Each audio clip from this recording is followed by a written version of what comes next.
Welcome to Widowcast Podcast, where you learn how to find the strength to get through your journey and the skills to coach other widows. This is not your average grief group.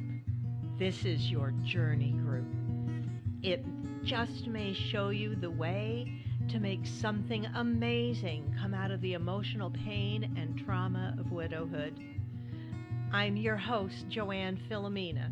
I'm the best-selling author of Widowed and Widow Coach, and I'm a professional certified life coach. Let the healing and your personal journey begin. Welcome back, my friends. We are on episode number 120. Wow, 120. Today I want to talk about letting go of things. Going through that big clear out. This is something really kind of close to me right now because I've been emptying out my house and emptying out my house some more. And I'm in a place right now where I plan on selling this house and moving to a different state. So there's a lot of accumulation here that has to be let go of. It's going to be very expensive to hire a moving company to come in and pack everything up for me and move it like 3,000 miles away, right? So I don't want to fill up that truck. Like the more that goes on that truck, the more it's going to cost to get that stuff across country. Plus, when I find the house I'm going to, I don't have a new house yet, but when I find the house I'm going to, will everything work in there? Will everything fit in there? Do I even want all this stuff? And this entails, even after more than 4 years of being widowed, letting go of even more things. Letting go of their things is maybe one of the hardest things we do. Now, I know when Jim first died, I was in that deep, deep fog and state of shock. And as I sat in my house thinking, what do I do now? It seemed to me like the thing to do would be to clear out all his clothes. Like, oh yeah, all his clothes are here. I will clear out his clothes. And I think I've talked about this before on the podcast because I felt a little bit guilty about it. Like I just filled all these huge black plastic bags with all his clothes and putting them out in the garbage. And of course, at one point the garbage can wouldn't close all the way because, the plastic bags were sticking up above the top. And I really felt like, oh, the neighbors are going to look out and see that and know that I've already thrown away his stuff. But it was not all his stuff. It wasn't even all his clothes. But I did empty out his main closet, right? And I just did it in that fog, which is probably a good thing because I was really kind of robotic at that point still. There was still a ton of stuff of his. And here's the thing. Where does your loved one's memory live? Is it in your fog and pain and grief? No. That's definitely not where their memory lives, though it can feel that way. And I think it feels that way for many, many widows. I think for many widows, they keep holding on to their pain and their grief instead of being able to move forward in their journey, because holding on to that pain and grief feels like holding on to their loved one, right? Does your loved one's memory live in the things they had in their possession while they were on earth? No, it's not there either. Though we all have such a hard time letting go of the things that they had because we fear losing them. We fear forgetting them. Like I think one of my fears was forgetting the smell of Jim. And his smell It's this terrible thing to talk about. This doesn't sound good, but I'm being really honest here. His smell had nothing to do with aftershave or fabric softeners in his clothes or anything like that. Just his skin had to me, a very distinctive smell. When I hugged him, there was a very distinctive smell that was like all Jim. And I thought, oh, if I get rid of all his things, I won't even remember this smell. But I promise you, it's been over 4 years now since he died, and I can close my eyes and I know that smell. It's in my memory banks for sure.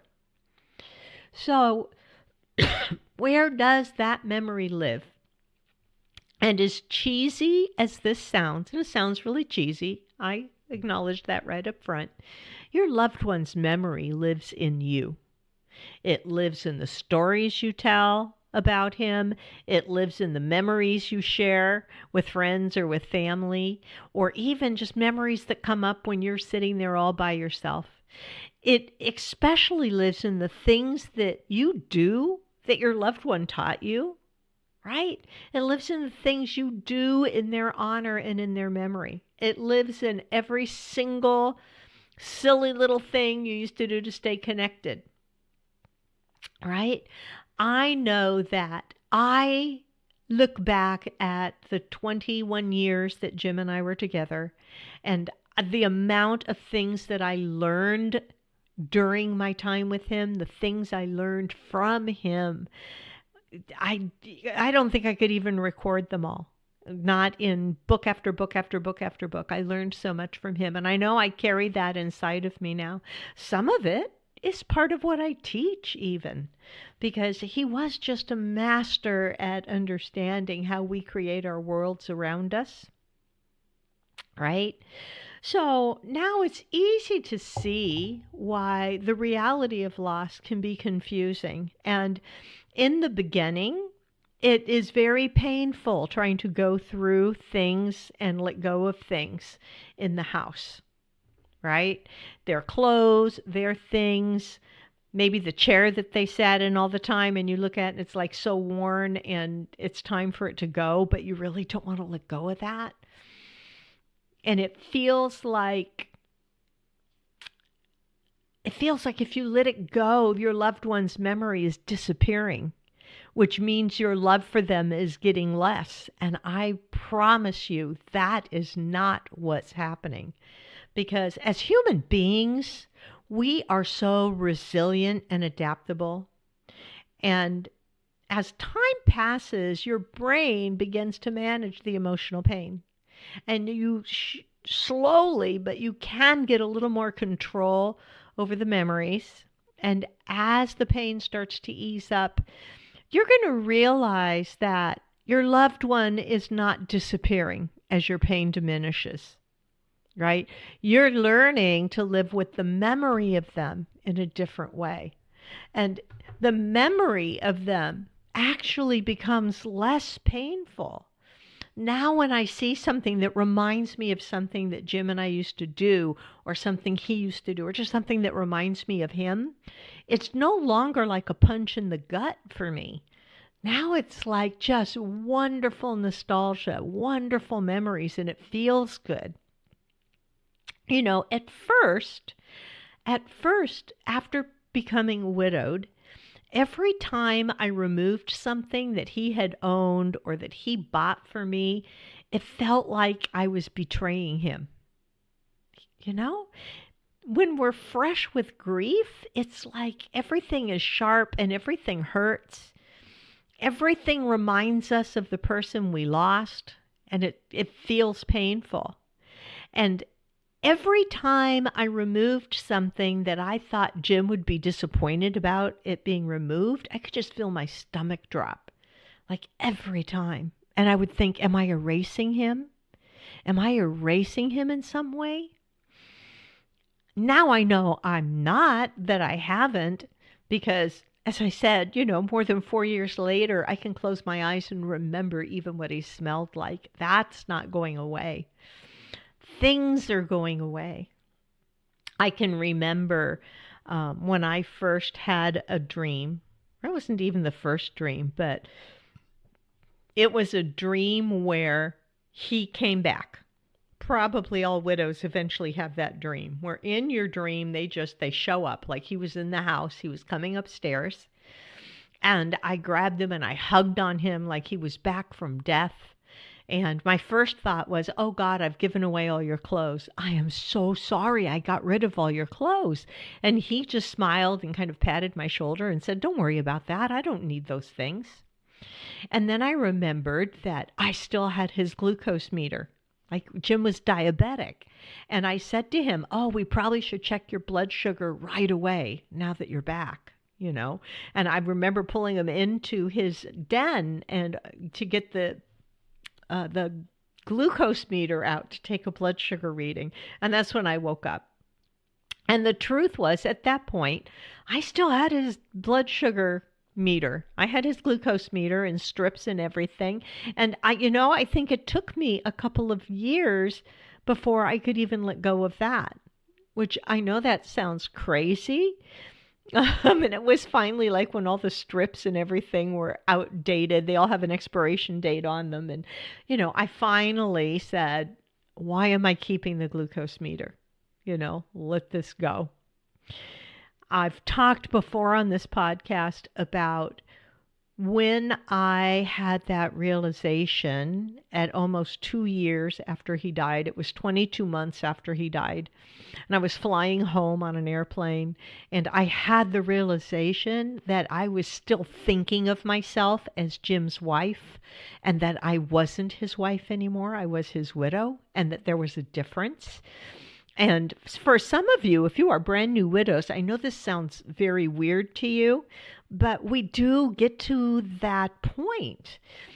It's like for the 22 months before that, I intellectually knew Jim was dead. I intellectually knew he was never coming back again. He had requested to be cremated and his ashes spread into the river behind his grandmother's place where he used to swim as a little kid, and that those ashes, we knew, going down the Esopus would go back into the Hudson River, and the Hudson River be carried back past the city where he grew up and where he spent almost his entire life, right? It was like a final journey back the way he had come from. I intellectually knew Jim was gone. But for those 22 months, those first 22 months, there was something inside of me, deep inside of me, that really felt like he would show up again. That's the strangest thing. At first, it was his car parked in the driveway.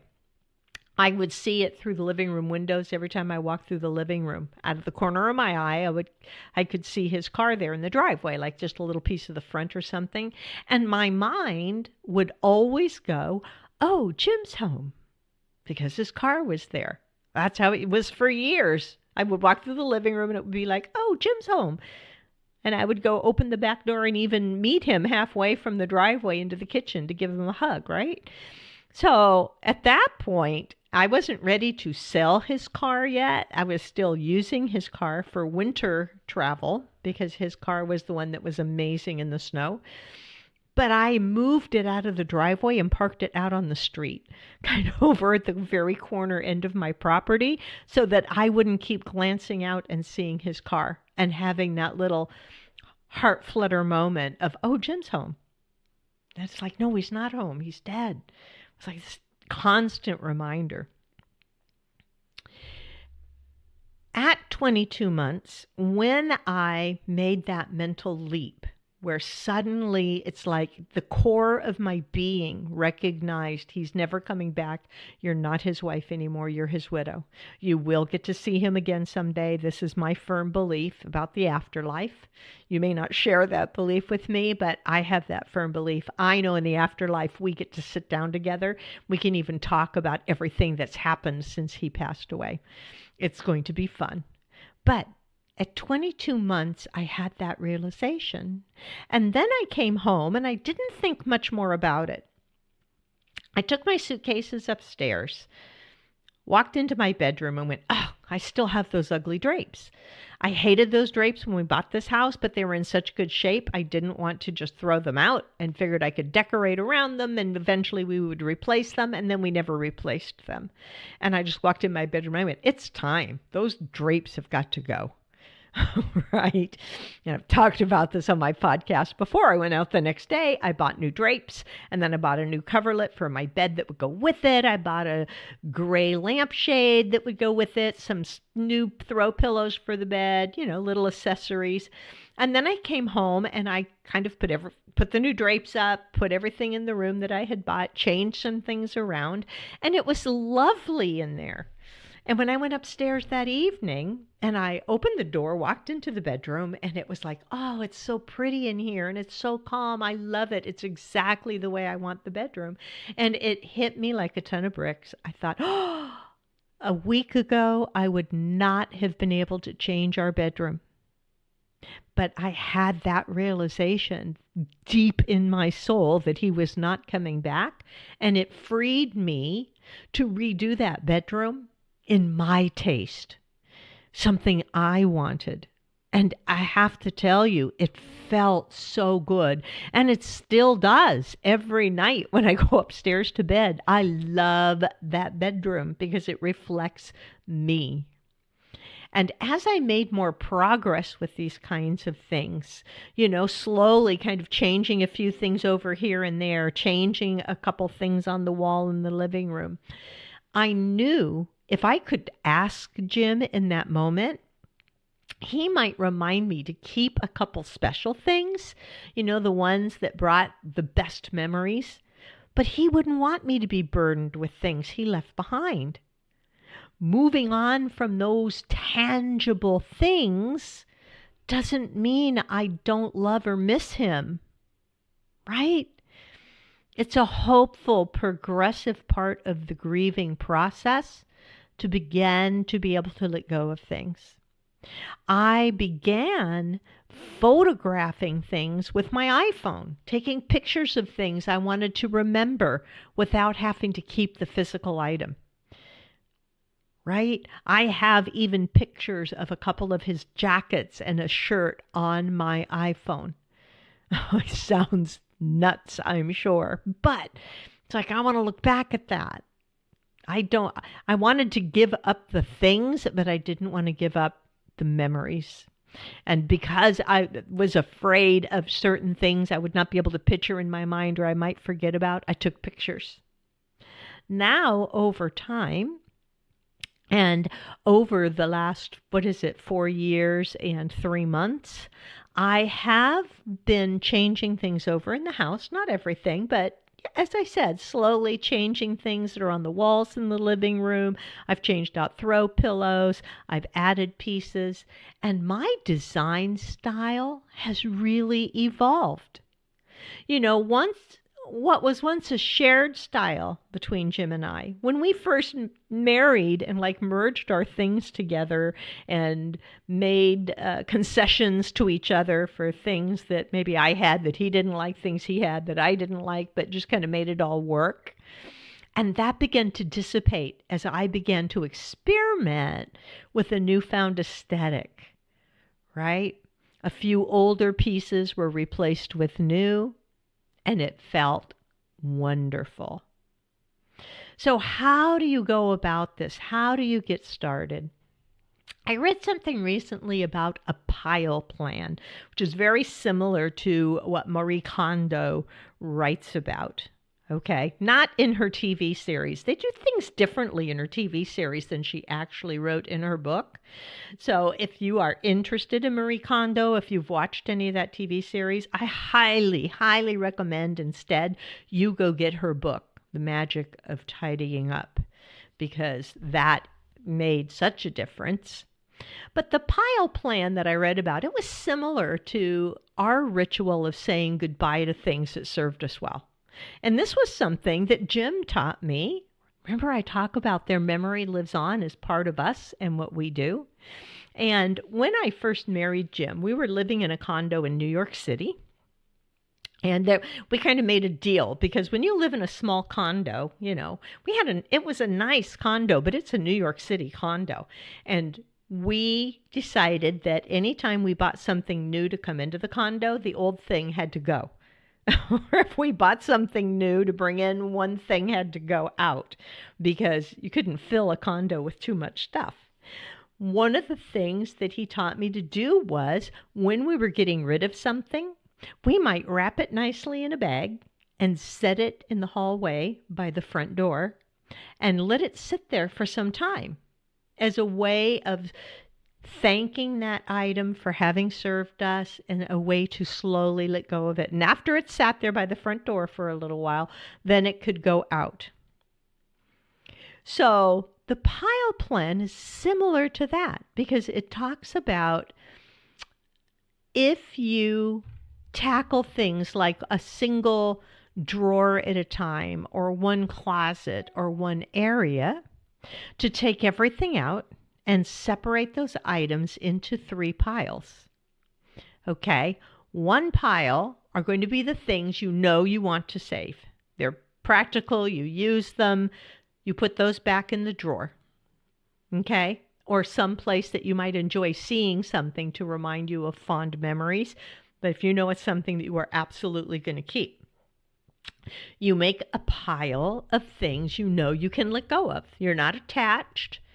It's going to be fine. You're going to be able to just let those things go. That's your second pile. All of this is on its way out. The third pile is going to be things you're not sure about yet. You're like, I don't really use it. I don't really need it. I don't know that I'm ready to let go of it. Right? That goes in the third pile. Now, all the things you're using go back into the drawer or back into the closet. The things that you're absolutely not using or keeping can go right out into the garbage or go straight to a donation bin somewhere.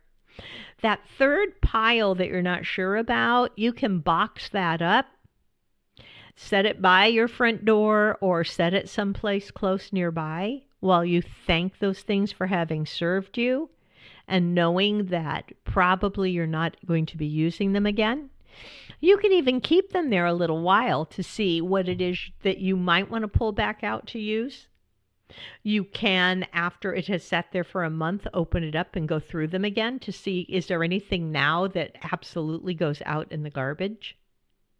Is there anything in there now that you're 100% sure, no, I'm going to keep this and use it? And then when you're ready, and you have thanked those items for serving you or for serving your loved one, then it's time to let them go. Right? Take that process slowly. Now that my house is on the market and I know I'm going to be moving, that process is so expedited, and it's amazing the accumulation of stuff over the years. Now it's not just about going through any of Jim's things. This is about just going through all our shared objects and all of my stuff and everything that I'm letting go of. And man, it's a lot, and it doesn't get any easier. Even when it's your own stuff, it doesn't get any easier to let go of things. So I am going through that process of lots of clearing out right now. And that's what made me think of this. This is what made me remember how hard it was initially to let go of things, because I thought letting go of those things was like letting go of Jim. Now I know better. Now I know that I carry Jim in my heart and in my memories. And I carry Jim in the things that I learned from him. I carry Jim in setting things by the door to thank them and appreciate them before I throw them out, so that I honor those physical items. And why not? Especially if they're going to go into a landfill somewhere, let's take a moment to thank them for having served us. So I hope you found this helpful. I hope it helps you realize that you can let go of things. You can begin to scale down. And eventually, perhaps like me, you're going to want to make a move to something smaller or just something different. And you're going to be able to do it well because you will have pared down all these things. maybe I'll even do another episode later on minimalism, because I would really like to trim my existence back to as minimal as possible. I think I would love to live that way. So, go through some stuff, let go of some stuff, and know that when you're letting go of things, you're not letting go of them for sure. If you want more help along your journey, and why wouldn't you? I think the things that I teach and share on Widow Coaching Center can help every widow, whether you're a new widow, whether you've been widowed for 5 years, for 10 years, it doesn't matter. Go check it out. Go check out widowcoachingcenter.com. Become a member of the site.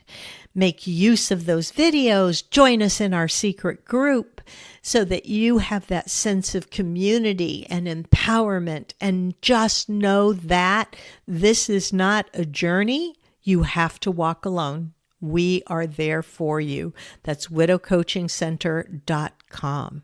I'd love to see you in there.